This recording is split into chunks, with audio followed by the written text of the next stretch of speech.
অধ্যায় ৯। কোরআন কি বলে সূর্য পানির নিচে ডুবে যায়? সাজিদের খুব মন খারাপ। আমি রুমে ঢুকে দেখলাম সে তার খাটের উপর শক্ত মুখ করে বসে আছে। আমি বললাম, ক্লাস থেকে কবে এলি? সে কোনো উত্তর দিল না। আমি গাঁত থেকে 10.5 কেজি ওজনের ব্যাগটা নামিয়ে রাখলাম টেবিলের উপর। তার দিকে ফিরে বললাম, কি হয়েছে রে? মুখের অবস্থা তো নেপচুনের উপগ্রহ ট্রাইটনের মতো করে রেখেছিস।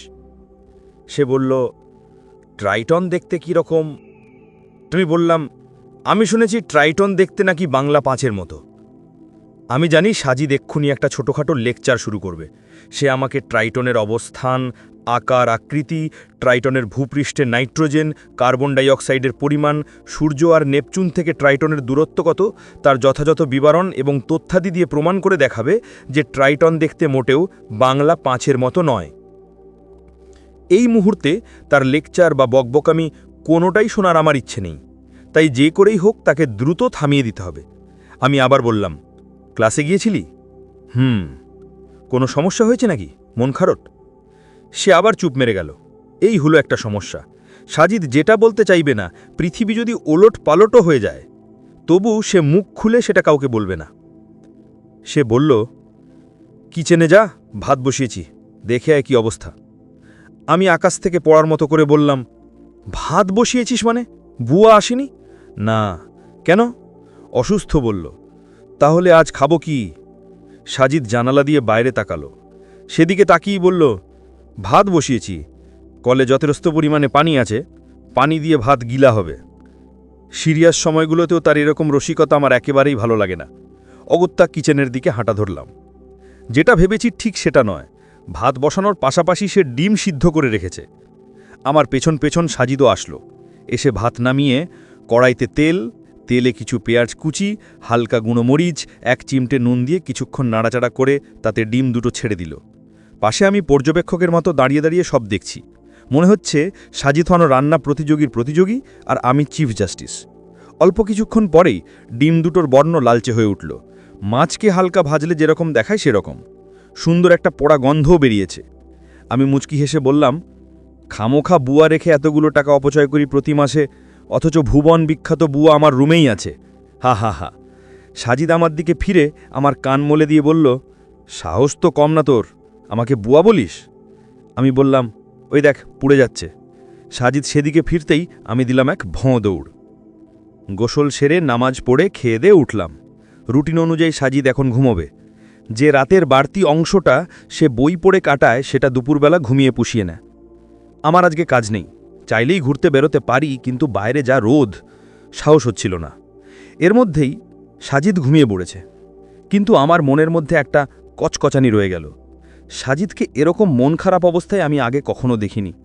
কেন তার মন খারাপ সে ব্যাপারে না জানতে পারলে শান্তি পাচ্ছি না। কিন্তু সাজিদকে জিজ্ঞেস করে লাভ নেই, সে কোনো দিনও বলবে না। ভাবছি কি করা যায়।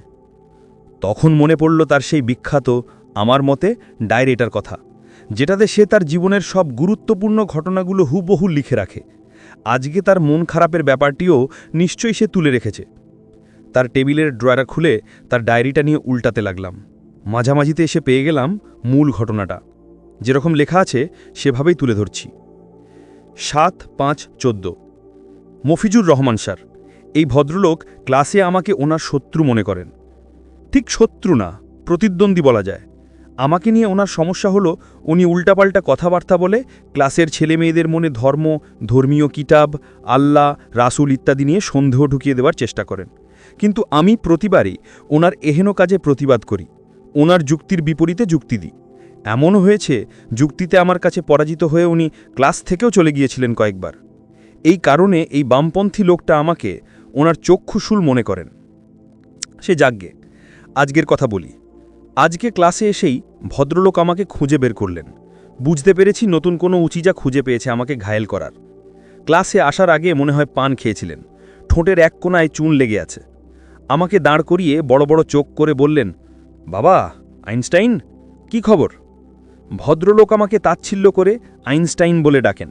আমাকে আইনস্টাইন ডাকতে দেখে ওনার অন্য সাগরেদ্বী বৃন্দগণ হাসাহাসি শুরু করল। আমি কিছু না বলে চুপ করে আছি। তিনি আবার বললেন, শোনো বাবা আইনস্টাইন, তুমি তো অনেক বিজ্ঞান জানো, বলো তো দেখি, সূর্য কি পানিতে ডুবে যায়? ক্লাস স্তিমিত হয়ে গেল। সবাই চুপচাপ। আমি মাথা তুলে স্যারের দিকে তাকালাম। বললাম, জি না স্যার, সূর্য কখনোই পানিতে ডুবে না। স্যার অবাক হওয়ার ভঙ্গিতে বললেন, ডুবে না? ঠিক তো? জি স্যার। তাহলে সূর্যাস্ত আর সূর্যোদয় কেন হয় বাবা? বিজ্ঞান কি বলে? আমি বললাম, স্যার, সূর্যকে কেন্দ্র করে পৃথিবী ঘোরে। সূর্যকে কেন্দ্র করে ঘোরার সময় পৃথিবী গোলার্ধের যে অংশটা সূর্যের দিকে মুখ করে থাকে সে অংশে তখন সূর্যোদয় হয়, দিন থাকে। ঠিক একইভাবে পৃথিবী গোলার্ধের যে অংশটা তখন সূর্যের বিপরীত দিকে মুখ করে থাকে তাতে তখন সূর্যাস্ত হয়, রাত নামে। আদতে সূর্যাস্ত বা সূর্যোদয় বলে কিছু নেই। সূর্য অস্তও যায় না, উদিতও হয় না। পৃথিবীর ঘূর্ণনের কারণে আমাদের এমনটি মনে হয়। স্যার বললেন, বাহ, সুন্দর ব্যাখ্যা। উনি আমার দিকে ঝুঁকে এসে বললেন, তা বাবা, এই ব্যাপারটার উপর তোমার আস্থা আছে তো? সূর্য পানিতে ডুবে ডুবে যাওয়াতে বিশ্বাস করো কি? পুরো ক্লাসে তখনও পিনপতন নীরবতা। আমি বললাম, না স্যার, সূর্যের পানিতে ডুবে যাওয়াটাতে আমি বিশ্বাস করি না। এরপর স্যার বললেন, বেশ, তাহলে ধরে নিলাম আজ থেকে তুমি আর কোরআনে বিশ্বাস করো না। স্যারের কথা শুনে আমি খানিকটা অবাক হলাম। পুরো ক্লাসও সম্ভবত আমার মতোই হতবাক।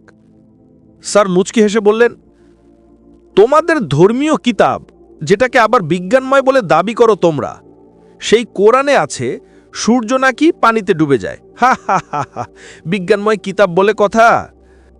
ক্লাসের কেউ কেউ যারা স্যারের মতোই নাস্তিক তারা হো হো করে হেসে উঠল। আমি কিছুই বললাম না, চুপ করেছিলাম। এইটুকুই লেখা। আশ্চর্য, সাজিদ মফিজুর রহমান নামের এই ভদ্রলোকের কথার কোনো প্রতিবাদ করল না। সে তো এরকম করে না সাধারণত। তাহলে কি? আমার মনে নানা ধরনের প্রশ্ন উকিঝুঁকি দিতে লাগলো সেদিন। এর 4 মাস পরের কথা, হঠাৎ একদিন সন্ধ্যায় সাজিদ আমাকে এসে বলল, আগামীকাল ডিপার্টমেন্ট থেকে ট্যুরে যাচ্ছিস, তুইও সাথে যাচ্ছিস। আমি বললাম, যাব? আমি পাগল নাকি? তোদের ডিপার্টমেন্ট ট্যুরে আমি কিভাবে যাব? সে ভাবনাটা আমার। তোকে যা বললাম জাস্ট তা শুনে যা। পরের দিন সকালবেলা বেরোলাম। তার ফ্রেন্ডের সাথে আমার পরিচয় করিয়ে দিল সাজিদ। স্যারেরাও আছেন। মফিজুর রহমান নামের ভদ্রলোকটির সাথেও দেখা হলো। বিরাট গোফালা। এই লোকের পূর্বপুরুষ সম্ভবত ব্রিটিশদের পিয়নের কাজ করত। যা হোক, আমরা যাচ্ছি বরিশালের কুয়াকাটায়। পৌঁছাতে পাক্কা 4 ঘন্টা লাগলো। সারাদিন অনেক ঘোরাঘুরি করলাম। স্যারগুলোকে বেশ বন্ধুবৎসল মনে হলো। ঘড়িতে সময় তখন 5:25। আমরা সমুদ্রের কাছাকাছি হোটেলে আছি। আমাদের সাথে মফিজুর রহমান স্যারও আছেন। তিনি সবার উদ্দেশ্যে বললেন, গাইজ বি রেডি, আমরা এখন কুয়াকাটার বিখ্যাত সূর্যাস্ত দেখব। তোমরা নিশ্চয়ই জানো এটি দক্ষিণ এশিয়ার একমাত্র সমুদ্র সৈকত যেখান থেকে সূর্যোদয় আর সূর্যাস্ত দুটোই দেখা যায়। আমরা সবাই প্রস্তুত ছিলাম আগে থেকেই। বেরুতে যাব ঠিক তখনই সাজিদ বলে বসল, আপনি সূর্যাস্ত দেখবেন? স্যার বললেন, why not, how can I miss such an amazing moment? Sajid বলল, স্যার, আপনি বিজ্ঞানের মানুষ হয়ে খুব অবৈজ্ঞানিক কথা বলছেন। এমন একটি জিনিস আপনি কি করে দেখবেন বলছেন যেটা আদতে ঘটেই না। এবার আমরা সবাই অবাক হলাম। যে যার চেয়ার টেনে বসে পড়লাম। সাজিদ দাঁড়িয়ে আছে। স্যার কপালের ভাঁজ দীর্ঘ করে বললেন, what do you want to mean? Sajid হাসল, হেসে বলল, স্যার খুবই সোজা। আপনি বলছেন আপনি আমাদের নিয়ে সূর্যাস্ত দেখবেন, কিন্তু স্যার দেখুন, বিজ্ঞান বোঝে এমন লোক মাত্রই জানে সূর্য আসলে অস্ত যায় না। পৃথিবী গোলার্ধের যে অংশ সূর্যের বিপরীত মুখে অবস্থান করতে শুরু করে সে অংশে তখন সূর্যোদয় হয়, দিন থাকে। ঠিক একইভাবে পৃথিবী গোলার্ধের যে অংশটা তখন সূর্যের বিপরীত দিকে মুখ করে থাকে তাতে তখন সূর্যাস্ত হয়, রাত নামে। আদতে সূর্যাস্ত বা সূর্যোদয় বলে কিছু নেই।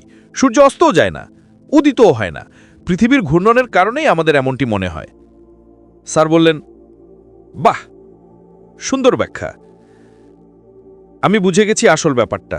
মজা নেওয়ার জন্য অপেক্ষা করছি।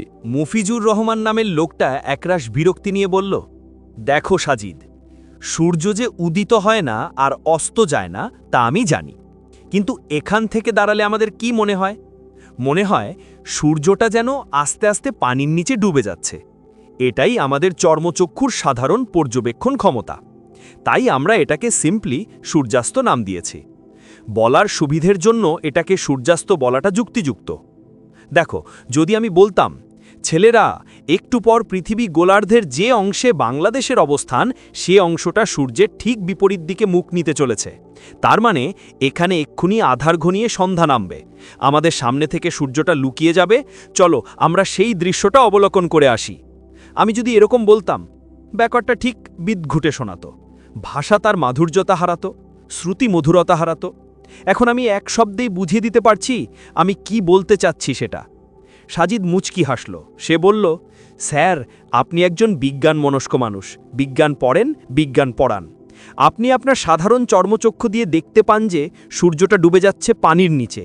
এই ব্যাপারটাকে আপনি সুন্দর করে বোঝানোর জন্য যদি সূর্যাস্ত নাম দিতে পারেন, তাহলে সূরা কাহাফে জুলকারনাইন লোকটি এরকম একটি সাগর পাড়ে এসে যখন দেখল সূর্যটা পানির নিচে তলিয়ে যাচ্ছে, সেই ঘটনাকে যদি আল্লাহ তাআলা সবাইকে সহজে বোঝানোর জন্য, সহজবোধ্য করার জন্য, ভাষার শ্রুতিমধুরতা ধরে রাখার জন্য, কুলি থেকে মজুর, মাঝি থেকে কাজী, ব্লগার থেকে বিজ্ঞানী, ডাক্তার থেকে ইঞ্জিনিয়ার, ছাত্র থেকে শিক্ষক, সবাইকে সহজে বোঝানোর জন্য যদি বলেন, চলতে চলতে তিনি যখন সূর্যের অস্তগমনের জায়গায় গিয়ে পৌঁছলেন, সেখানে গিয়ে তিনি সূর্যকে সাগরের কালো পানিতে ডুবে যেতে দেখলেন, তখন কেন স্যার ব্যাপারটা অবৈজ্ঞানিক হবে?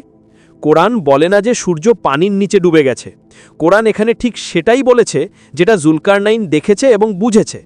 আপনি আমাদের সূর্যাস্ত দেখাবেন বলছেন, মানে এই না যে আপনি বলতে চাচ্ছেন সূর্যটা আসলেই ডুবে যায়। আপনি সেটাই বোঝাতে চাচ্ছেন যেটা আমরা বাহ্যিকভাবে দেখি। তাহলে একই ব্যাপার আপনি পারলে কোরআন কেন পারবে না স্যার? আপনারা কথায় কথায় the sun rises in the east and sets in the West, এগুলো নাকি ইউনিভার্সাল ট্রুথ। কিভাবে এগুলো চিরন্তন সত্য হয় স্যার, যেখানে সূর্যের সাথে ওঠা ডুবার কোনো সম্পর্কই নাই? কিন্তু এগুলো আপনাদের কাছে অবৈজ্ঞানিক নয়। আপনারা কথায় কথায় সূর্যোদয় সূর্যাস্তের কথা বলেন, অথচ সেম কথা কোরআন বললেই আপনারা চিৎকার করে বলে ওঠেন কোরআন অবৈজ্ঞানিক। কেন স্যার? সাজিদ এক নাগারে এত সব কথা বলে গেল। স্যারের মুখটা কিছুটা পানসে দেখা গেল। তিনি বললেন, দীর্ঘ 4 মাস ধরে এরকম সুযোগের অপেক্ষা করছিলে তুমি, মিস্টার আইনস্টাইন? আমরা সবাই হেসে দিলাম। সাজিদও মুচকি হাসল, বড় অদ্ভুত সে হাসি।